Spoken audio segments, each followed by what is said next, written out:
అందరికీ నమస్కారం. శివనారాయణ సార్ ఎప్పటి నుంచో రావాలని కలవాలనుకుంటాను. ఈ రోజు కుదిరింది. 76 డే అగ్రికల్చర్ సైంటిస్ట్ కి నమస్కారం సార్. మనం దీన్ని సివిఆర్ మెథడ్ ఫార్మింగ్ లో చేయడం జరిగింది. సివిఆర్ మెథడ్ ఫార్మింగ్ లో చింతల వెంకటరెడ్డి గారు తెలంగాణ ఏరియాలో అల్లవల్లో ఉంటారు. ఒక మహనీయుల రైతు ఆయన మెథడ్ మనం ఫాలో అవడం జరిగింది. సబ్ సాయిల్ 25 kgs 2 అడుగుల లోపల మట్టి తీసుకొని 25 kgs టాప్ సాయిల్ తీసుకొని 200 లీటర్ డ్రమ్ము నీళ్ళలో అన్ని బాగా కలిపెట్టేసి ఇంగ్రీడియంట్స్ అన్ని డైరెక్ట్ పొలాల్లో స్ప్రే చేసేది. పురుగుల్ని చీడపీడలు చంపడానికి మనం క్యాస్టర్ ఆయిల్ యూజ్ చేస్తాం. ఆమదు 1/2 లీటర్ సబ్ సాయిల్లో బాగా కలిపేసి డైరెక్ట్ 200 డ్రమ్ములలో కలిపేసి డైరెక్ట్ పొలాల మీద స్ప్రే చేస్తాం.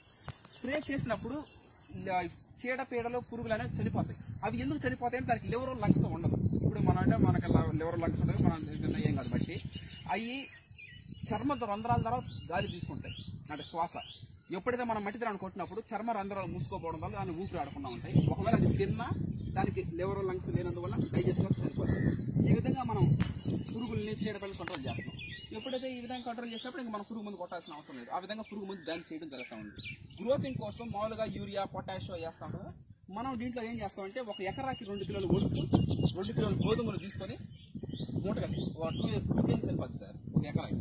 వాటిని మూట కట్టి నీళ్ళలో నానబెట్టిన తర్వాత కొంచెం జన్మ వస్తుంది కదా, దాన్ని మిక్స్ వేసి పేస్ట్ చేసి ద్రావణం చేస్తాం. ద్రావణం చేసిన తర్వాత సేమ్ 200 డ్రమ్ములు